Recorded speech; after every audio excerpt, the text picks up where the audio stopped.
wonder what's hot in the baking world right now? It's not even that complicated. You get store-bought croissants, cut them open, shove in some store-bought cookie dough, and that's it. Hi everyone, I'm Gemma Stafford, professional chef, cookbook author, and creator of Bigger Bolder Baking. Welcome to Need to Know, your go-to podcast for everything baking entertainment. From the latest trends, this is the viral scrambled pancake trend. What? To the tips and tricks you crave. We discovered that if you take apple peels, toss them in a little cinnamon and sugar, and bake them for about an hour in the oven, you get a really lovely treat. Plus exclusive interviews with baking pros. Hey, it's Liz from the Sugar Geek Show. Thanks for having me, Gemma. We've even got the Bold Baking Hotline to answer all of your baking queries and questions. Is a Dutch oven really necessary for baking bread, and what difference does it make? Yes, I think we probably would agree on that, do we, Oni? Yeah, oh, good. So join us every Sunday for your new weekly baking ritual. It's everything you need to know. Hearst Ranch is a proud sponsor of the Heritage Radio Network. Learn more about Hearst Ranch at HearstRanch.com. You're listening to Heritage Radio Network.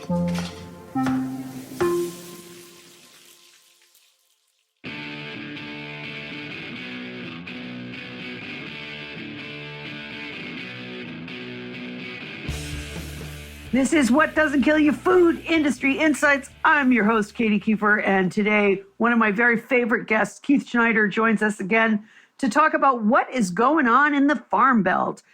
For those of you who have not heard Keith on this program before, he edits and reports on the intersection of energy, food, water, and resources from across the United States and around the world. He is a former national correspondent and a regular contributor to the New York Times. He also reports for The Guardian, ProPublica, National Geographic, Energy News Network, Manga Bay, The New Lead, and Circle of Blue.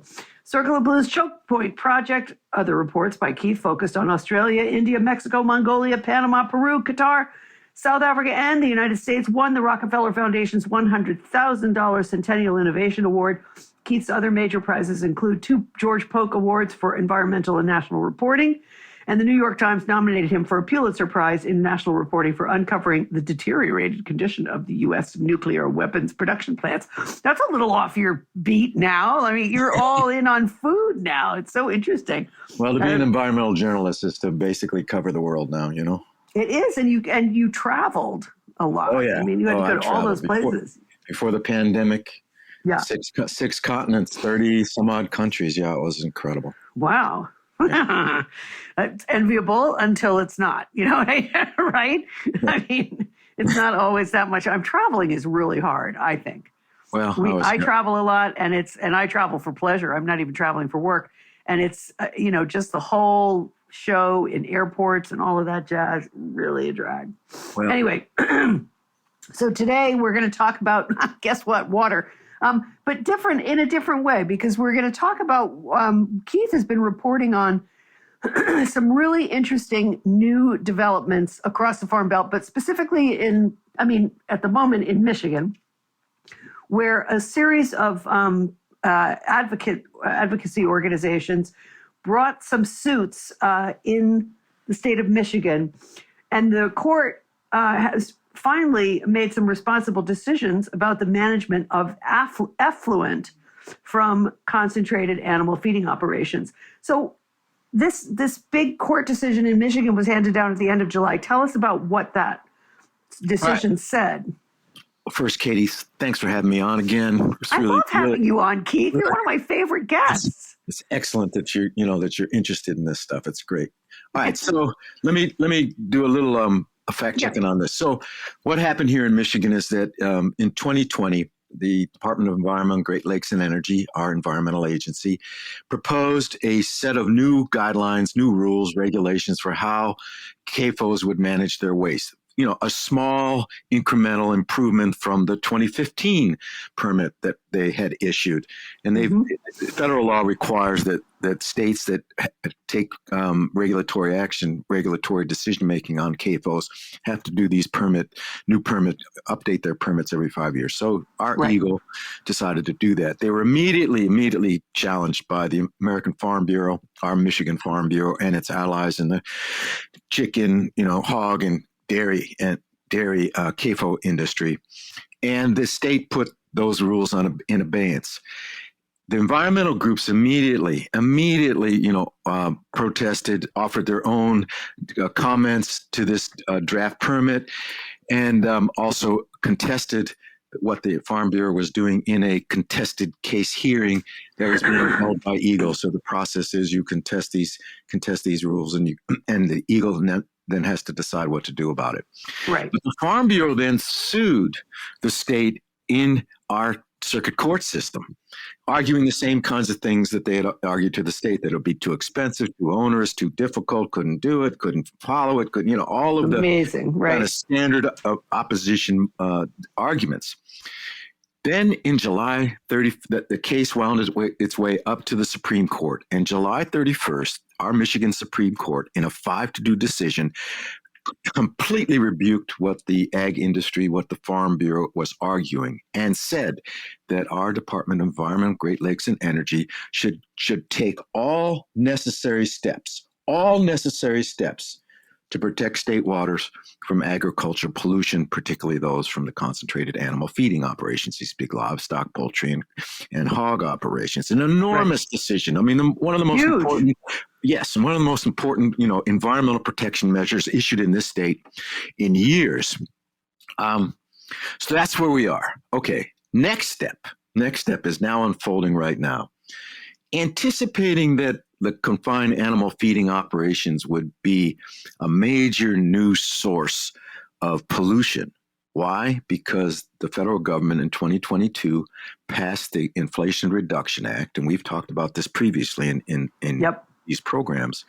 And the Inflation Reduction Act included $140 billion under the climate provisions to push agriculture closer to the center of American energy production. How? Right. By increasing the production of ethanol from corn. Corn is the most fertilized crop in the country and the most polluting, and by developing methane from manure. So what's happened in Michigan is a proliferation of new manure biodigesters being built and proposed. We now have 27 of these biodigesters in this state, either built, under construction, or proposed. Mm-hmm. Now, in 2008, there were 7 of them. So we've had this incredible increase in these $20 million machines, which, by the way, are owned and operated by oil companies and by big industrial companies. Chevron has 5 of these machines. Wow. South Jersey Industries built 4 of these machines already on the Lake Huron side. So our Department of Environment, Great Lakes, and Energy anticipated this happening and wrote new rules to regulate them in a way that no state regulates this industry, with the exception of California. Previous to this, if you had a biodigester on your farm, the digestate, which is the waste from the digester, was regulated like ordinary manure, like raw manure. And raw manure is allowed to be spread on farmlands at unbelievable rates. Yeah. There are rules. There are supposed to be rules, but they don't work, which is why the Gulf of Mexico is being polluted, and we have a big toxic zone down there in Lake Chesapeake Bay and Lake Erie. And so the iconic waters are being polluted by nitrates, mostly from or at least half of which is coming from our concentrated animal feeding operations, livestock operations. So Michigan has taken a much different tact, and they've issued regulations that do something much different. And I'm going to read them to you here for a second. Okay, great. Just what they are. I mean, this is, let's be clear that this is pretty groundbreaking. I mean, I follow this quite carefully myself. I don't think I have seen any other state have a Supreme Court decision come down that says, enough is enough, basically. Right. Exactly. So this is like a break in the dam, shall we say? Not only that, but in this era, for a regulatory agency to anticipating a new and potentially major source of pollution, right, from digestate, which, by the way, go ahead. Oh, no, go ahead. Say what digestate is, because it's important to understand that. The amount of manure that you put in a digester is the same amount that comes out, and it comes out as digestate. But the chemical process of cooking it in an anaerobic and an oxygen-free tank changes the chemistry of the manure and makes the nitrogen, the nitrates, and the phosphorus more concentrated and much more mobile in the environment. So it's a more toxic waste stream than just raw manure, raw untreated manure. And Eagle anticipated this be a problem, and they've had big contest around one big industrial biodigester in Fremont, in the sort of western middle of the state, where the digester was mixing manure with industrial waste from food processors and from other organic waste. And this digester was causing all kinds of problems, terrible smells, water pollution. It was just a mess. Eagle investigated. They determined that they needed to look at actually the digestate and determine all of the other compounds that were in there other than manure, and basically put enough pressure. They wanted to change the permit on this digester, and the owner of the digester shut it down. So this shut down, and then Eagle wrote new rules for that. But anyway, these new rules, they require sampling the manure for concentration of nitrogen, phosphorus, ammonia, and other pollutants. They require digesters to monitor groundwater for their presence. Not done. They require the operators to keep careful records of the operation, including monthly and annual reports on the quantity of digestate discharged by the biodigesters and the precise locations of where the digestate is spread. And then they go out and require the operators to test the soil to make sure that the limits on how much phosphorus or nitrogen you can put on the soil matches the soil composition. Because if it's already saturated, they're not going to let that digest be sprayed. Right. Operators are limited to daily and annual limits on how much digestate they can discharge and spread. And they require them to monitor that and report that.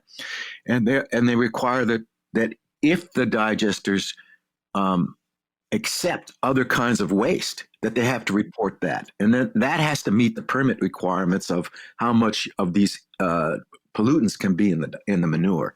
Right. So, and there's a number of other kinds of monitoring and oversight conditions. No state is doing this, and none. Yeah, absolutely. This is huge. It is rare for a regulatory agency in America today, to anticipate a new pollution stream and actually take action to prevent it from messing up our waters, right? Oh, it's amazing. I mean, like I said, totally groundbreaking. The idea that they're proactive as opposed to reactive, which has been the characteristic of how we manage this for the last 4 decades or whatever. I mean, this is extraordinary. Who are these people? Can we clone them? Well, we have a Governor Whitmer, who's taken an interest in this because she signed an agreement with Ohio and the other Great Lakes state to begin to reduce nitrates and phosphorus that are causing toxic algal blooms in Lake Michigan. And we have an incredible Attorney General, Dana Nessel, who took up the charge for the Department of Environment, Great Lakes and Energy in the Supreme Court case and won big. Now, the administration has not done a lot to broadcast this or market this. And the media here has been really, I wrote some big stories about this, and it got into some of the papers. But this is not really well recognized in our state. I'm not quite sure why that is, but it is. Interesting. Well, I think probably to just keep the lid on the pushback from the industry, no? Or to limit the pushback from the agriculture community potentially. Yeah, that's what I mean. The people. Yeah, right. So anyway, fantastic. But it's being recognized nationally, right? Yeah. Now, yesterday, Food and Water Watch, which is the national environmental group, it's a legal group full of great lawyers, and the most important environmental group that's tackling these kinds of issues, put out a report and a map of where the manure is being produced in the United States, where are the largest CAFOs. Two maps, incredible. And, the center of the country, including southern Michigan, is the great big, porta potty for manure. Yeah. And Iowa's the largest crapper. Iowa is the center of it. 109. Yes. Some enormous amount of waste is being produced in Iowa. And of course, Iowa has the worst in the nation water quality. Yes. And the biggest cancer cluster, as you and I have discussed in past programs. Second. It's their second highest cancer incidence next to Kentucky. Right. But the fastest rising cancer rate. Right. And it's come out of nowhere. I mean, it started in 2012 and 2013 has rocketed up while the rest of the country's cancer incidence has gone down. So, we've talked about that too. That's all of this is just such a national scandal. It's a national scandal. Livestock, poultry, dairy, right? They are among the largest water polluters in every state where they operate. In this state, certainly in Iowa, and the other piece is the corn belt, right? So the corn, fertilizer on corn, and we're producing more corn because the federal government has decided that it wants more ethanol. So the two together, but there's no sort of massive environmental oversight on this in any kind of a formal way. So that it's up to journalists. A way to solve this, I've been writing about this on my X feed, formerly Twitter. The way to solve this is you need significant public oversight and response, right? I mean, absolutely. You need to inform people what's happening. Two, you have to overcome the tolerance that exists in the places where the water is polluted. So Iowa's water is so polluted, there's such an acceptance of it. In southern Michigan, the water has already been polluted, but not in northern Michigan. So there's a constituency in Michigan to want to protect clean water because we have a lot of clean water in the northern part of the state. Sure. And the third part of this, I think, is journalism. I mean, it takes work like you're doing and I'm doing and others in the Midwest are doing, other journalists are doing and other activist groups are doing to break through with, letting people know the extent of what's happening and the dangers of it. Now, there's something really important that's occurring in Washington that I'm fascinated by. Robert Kennedy, bless his heart, Robert F. Kennedy Jr., about a couple weeks ago when he joined with the Trump campaign, talked about wanting to improve the health of Americans, right? Improve the health of Americans. And yesterday in the Congress, there was a hearing on food safety in the country that was just fascinating, in which Congress heard from experts about how much stuff is in the food and what's happening in the concentration of the food industry and how, there are all these toxic chemicals that are being added. Your program is all about this. You've covered this really well. But they haven't talked about the other side of it, which is the environmental piece of it. Yeah. Not is all this stuff going into the food, right? But it's how we produce it too that's causing all these problems and all these health problems and all the environmental contamination across the country. So, but the two together between the work that you're doing and I'm doing on the environmental consequences, the serious environmental consequences, the polluting of our iconic waterways, the cancer rates that are rising in the Corn Belt, and then the pressure that looks to be building. It's been there, but maybe it's been building about actually how we produce the food. Put those two together, that's powerful stuff because it affects everybody. There isn't any American that's immune from it.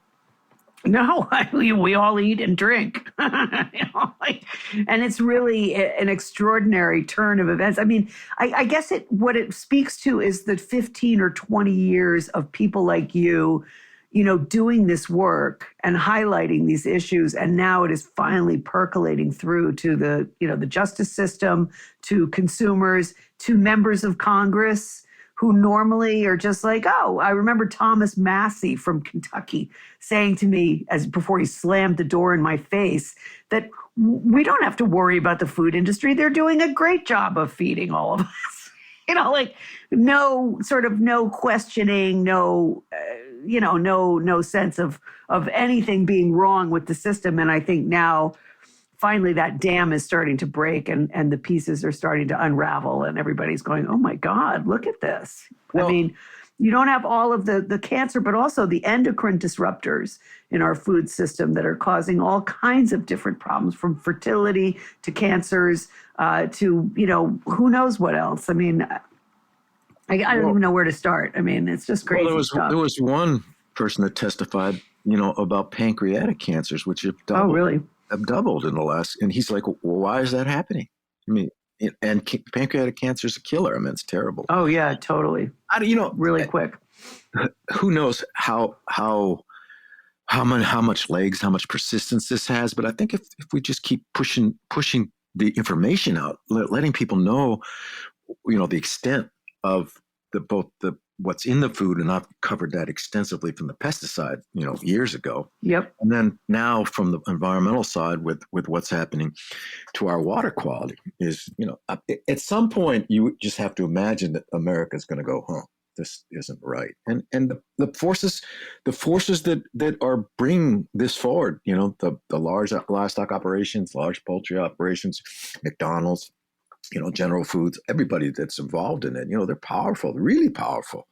And how slowly or how methodically this can take place to actually make change, who knows? It's hard to do, but there is a movement now. I mean, there has been, but there seems to be a more persistent, more influential movement developing, particularly in the Midwest, to begin to address this because there's more attention to it. And we saw this, 25, 30 years ago when the CAFO operations began in earnest in Iowa, for instance. The governor, who's now our agriculture secretary, ran to block hog CAFOs from developing in Iowa. Of course, the hog CAFO industry swayed both the citizenry and the legislature and the political process and got a toehold in order to in order to be able to compete with North Carolina at the time. But both states now are heavily polluted by these big hog operations. And and in North Carolina, it's an issue. It's a political issue. It's an issue that people are running on finally. It hasn't yet become that in Iowa again. Iowa, I think, is deeply compromised in their politics.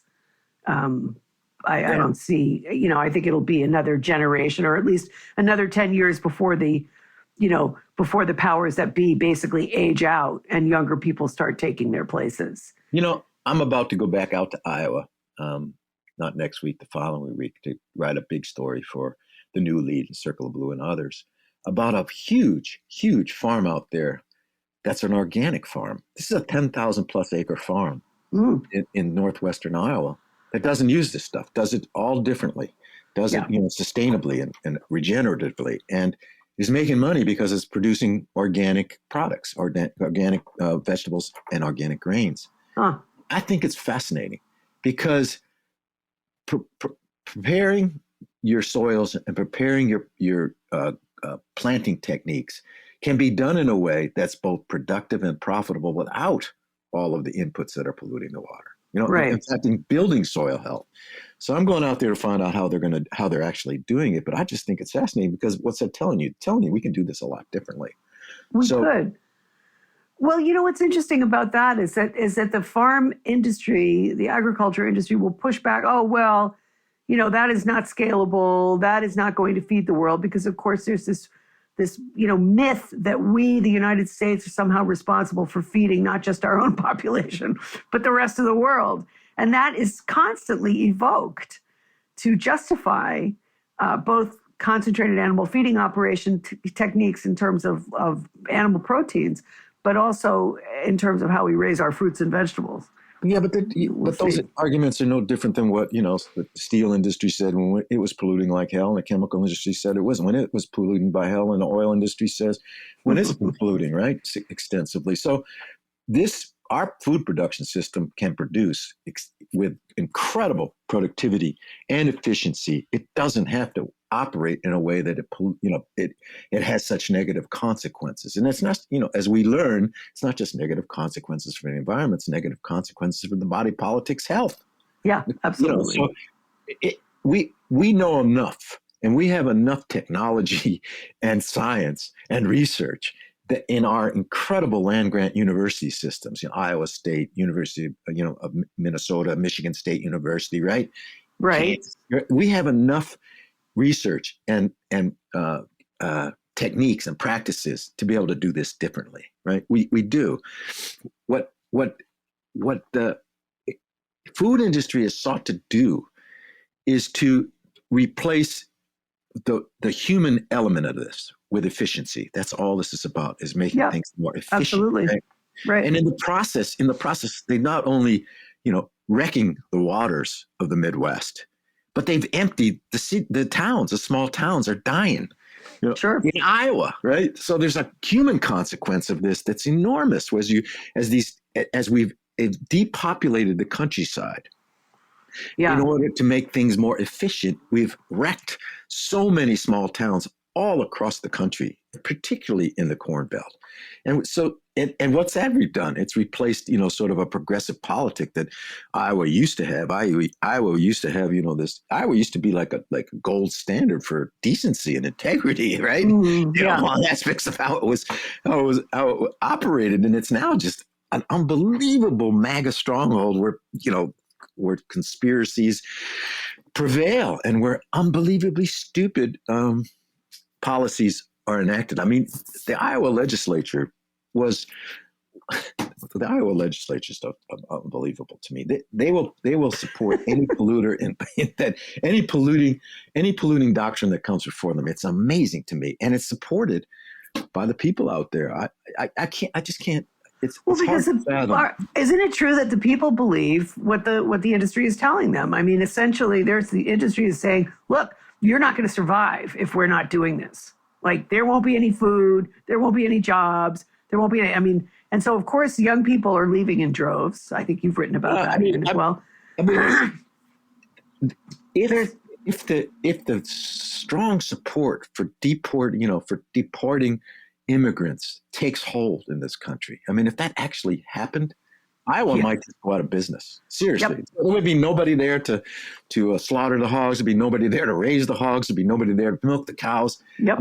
I've been on these big industrial operations, man. It's immigrants that are running the show. Oh, hell yes. Absolutely.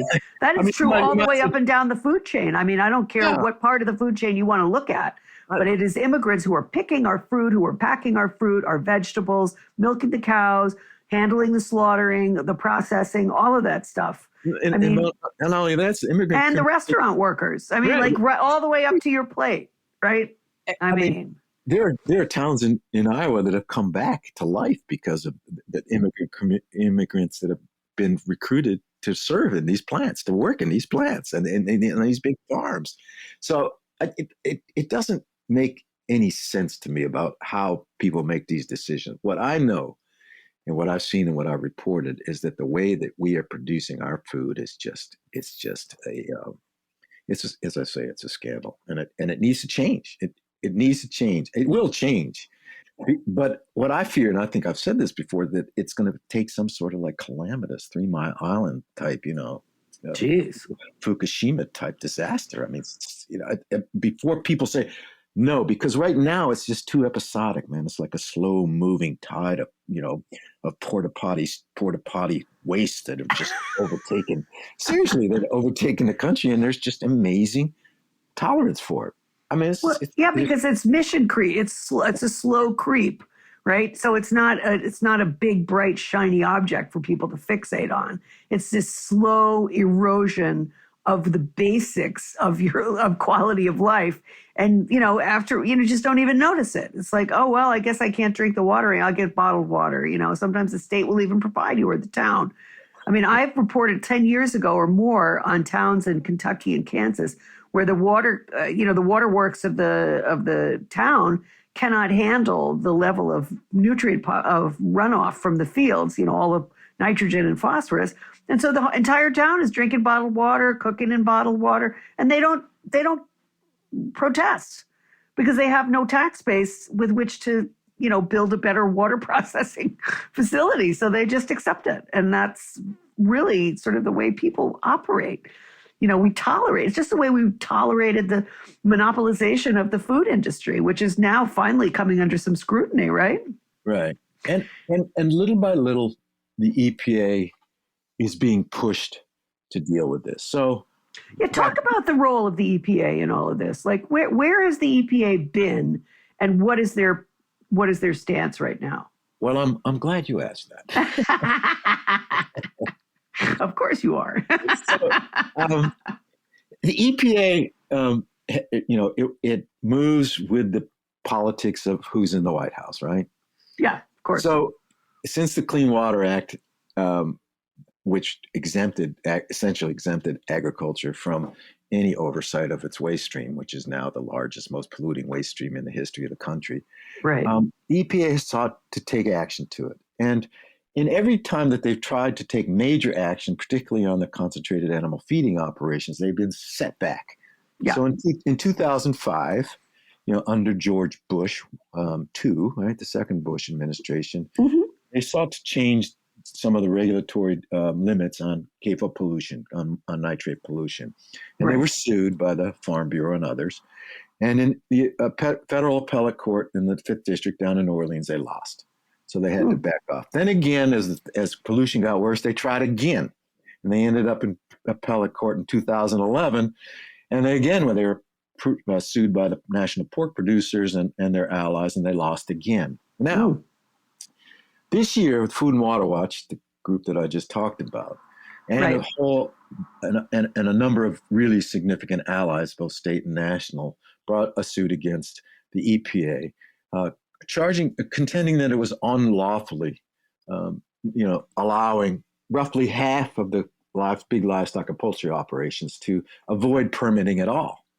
And they said that the EPA was authorizing these big feedlots essentially to pollute at will. And they brought a case, and it finally reached the appellate court, Ninth Circuit. And in in mid-September, they had a hearing out there. And Food and Water Watch made the case that CAFOs were illegally discharging waters, illegally discharging into the waterways in violation of the Clean Water Act. They can't, no polluter can do that. And that the EPA itself has admitted that, in a 2022 study, it admitted that it wasn't doing a good job. Now, what is the appellate court going to do about this? Are they going to, issue a decision that says the EPA must react immediately? Well, they may not, because the EPA's attorney, a Justice Department attorney, said, "Well, okay, we know we're not doing a good job, but guess what? EPA started a big study on CAFO operations in January, and then in this last summer they started a study group, with environmentalists and industry and scientists to study this and make some recommendations." So the EPA said, "Oh, we've got this. Give us a chance to really figure out what to do about here." And of course, Emily Miller, who's the attorney for Food and Water Watch, said, "Look, we've been waiting for this for decades. You guys know what's going on. Now make a decision and require these CAFOs to clean up their act." So who knows what's going to happen? The decision is expected within a few months. But if the appellate court says, "EPA, you need to deal with this," that'd be another breakthrough. I don't know if that's enormous. Yeah. Keith, we have to take a short break for a sponsor drop. We'll be right back with Keith Schneider. Stay tuned. We got a lot more to talk about. Hearst Ranch is a proud sponsor of the Heritage Radio Network. The Hearst family has been raising cattle on the rich, sustainable native grasslands of California's Central Coast for over 150 years. Piedra Blanca Rancho in San Simeon is the original Hearst Ranch, founded by George Hearst in 1865. George's son was the famous publisher William Randolph Hearst. In addition to being known for building the iconic Hearst Castle, William was, like his father before him, an avid rancher. In his words, "I would rather spend a month at the ranch than any place in the world." Thanks to one of the largest land conservation easements in California history, a joint effort with the California Rangeland Trust, the American Land Conservancy, and the state of California, the working landscape at Hearst Ranch will be preserved forever. Learn more about Hearst Ranch at HearstRanch.com. Okay, so we're waiting on that crucial decision where we hope the Food and Water Watch and other advocacy groups will prevail, and the EPA will be forced to do more than just create another study group like we don't know what's going on. I mean, it isn't as if this stuff is not documented already, but I guess they have to do their own documentation. Is that the deal?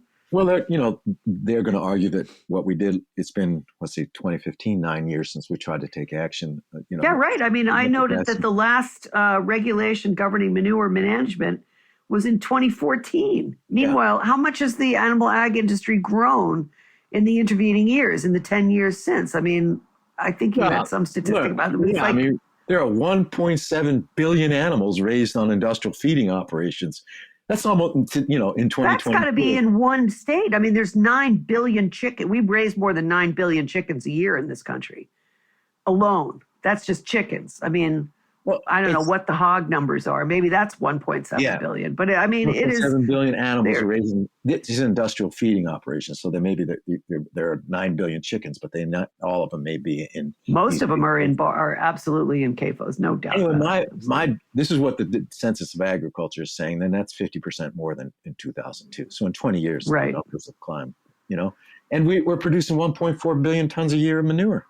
Well, I wanted to ask you something about that because I looked at the animal population threshold for a CAFO. Here was an interesting thing, which I remember years and years ago interviewing somebody at Food and Water Watch, and they said, we don't even know how many of these concentrated animal feeding operations there are, because if it's under 1,000 units, in other words, it could be 999 pigs, and then you do not, and I could be totally wrong on this, so you correct me, you do not then have to apply for the NPDES permit to discharge. That's for those who don't know, National Pollution Discharge and Elimination System, which is, what basically is supposed to regulate how much manure they're spreading, right? So, but I noted in hog production, just for a second, I just want to finish this. Every 55-pound pig counts as 1/4 of an animal unit. Yeah. But those 55-pound pigs then become 250-pound hogs, which then go to slaughter. So, I mean, are they measuring based on a 55-pound pig or based on the amount of waste from a 250-pound pig? That's going to have a huge. Pigs make 13 pounds plus of manure a day. Mm-hmm. So, I mean, I don't even know how they're calculating how much waste is coming out of these hog farms, right?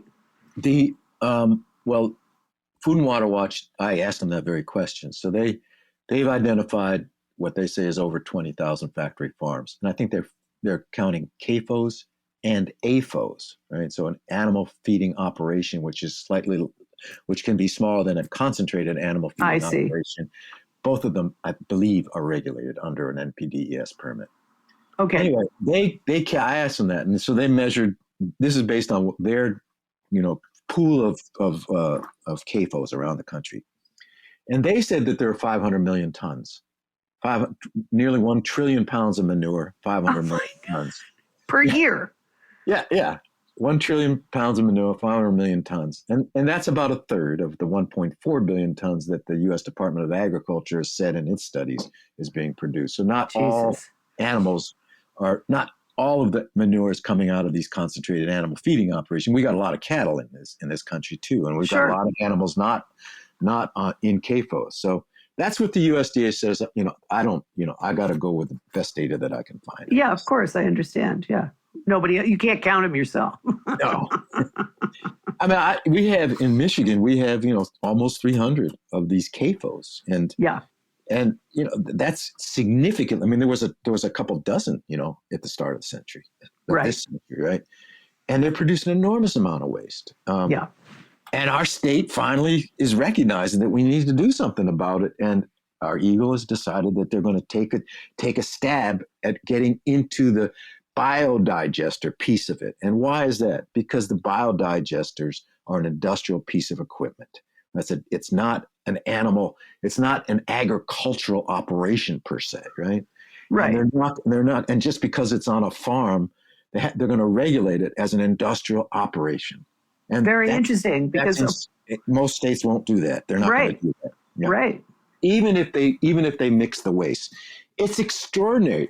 And with it, we still have, I've counted with the help of activists out here, civic activists out here that are helping me with my data. I mean, we counted, I think, 6 that are being proposed this year. 13 were under construction last year, according to Argonne National Laboratory, which has a really good database about this. Mm-hmm. So I think we have a pretty good idea. And I think that, that our Eagle is on the right track. And of course, there's a permit that's now being there's public comments on one of the permits, and the environmental groups that have brought comments on this and asked for a public hearing are not attacking the rules. They're they're criticizing the permittee, right? The proposer, the digester owner, for not providing all the information and technical details to meet the permit conditions. That's where they're attacking. They're saying, Eagle, you must enforce your permit against this particular developer. That's a really interesting thing now, that the Eagle is getting support from the environmental community to actually enforce the permit, the draft permit that it's issued to this biodigester operator. And all of this is sort of stunning to me, given how reluctant both our state environmental regulatory agencies have been over the years, and how reluctant most other state regulatory agencies are in regulating. Right? You pay a political price in the Farm Belt. You pay a huge political price, right, for attempting any form of regulation. Well, it's not just in the agriculture; it's across the board. Sure. So the regulatory agencies, of course, have been diminished in their staffing in most places, right? Yep. And they've been diminished in their authority. They're not expected to do the job that the law requires them to do in this state on this issue. It's different. And our environment, Great Lakes and Energy, is now moving into the regulatory arena that it once occupied in the state in the 70s and the 80s, when things were new and the laws were new and citizens were really interested in environmental protection. So for me, I'm really, really amazed at what's happening in the state. And, unfortunately, I'm one of the few guys that are writing about it. That may start to change. You know what I'm saying? Like now it's going to start making it into the Detroit Free Press and the other big papers in Michigan, right? Well, so I'm hoping. So what's going to happen next, Keith? I mean, we're kind of running out of time, incredibly enough. I don't know how that happened, but we've already passed the 43-minute mark here. On the regulatory side, things don't take as much. Things take more time than you would expect. So we have a permit that's being contested and challenged, and we'll see what our environmental agency does about it. And if it sticks to its permit conditions, then we have another big breakthrough, right? Because the biodigester industry now has to abide by the rules that are being set. Right. Our Eagle has issued 3 other permits for biodigesters. They have the same conditions. They have not been contested. Those biodigesters haven't been built. They haven't started operations. So, we're watching. That's what I can tell you. So in other words, Michigan is the bellwether here. Michigan is going to lead the way forward for the rest of these Farm Belt states. And hopefully, their political environment is going to allow their regulatory agencies to step up. Well, I'm hoping between what our Michigan Supreme Court did in July, securing Eagle's authority to protect our waters from agricultural discharges, will also, that was a bellwether for other states, and now I hope this one will be as well. Yeah, I mean, it's so nice to report good news for a change. I often refer to the show as the doom and gloom hour, so... I love that this is happening. Keith, thank you so much. These are tremendous articles. Tell people where they can read all this stuff so that, Circleofblue.org. Circleofblue.org and the new lead, TNL.org. They can read this stuff. Yeah, I mean, there's that and much, much more. There's all of your work and other great staff writers are also available to read on the Circle of Blue. So I highly recommend that. It's one of my favorite publications. I check in. I check in with it like almost every month just to see what's going on. No wonder I don't read anything else. I just read this stuff. Anyway, Keith, thank you so much for joining me today on the show. We'll see you again very soon. Let's stay on top of this. Yeah, thank you, I'd love to hear what happens next. So, shoot me an email when something new develops in case I miss it, and we'll bring you back on the show for that. So, thank you, Katie. Anytime. Thank you. And thanks to my sponsors, as always, for supporting this show and our podcasting experience here at Heritage Radio Network. And we'll see you next week, folks. Thanks a lot for tuning in today. Bye-bye for now.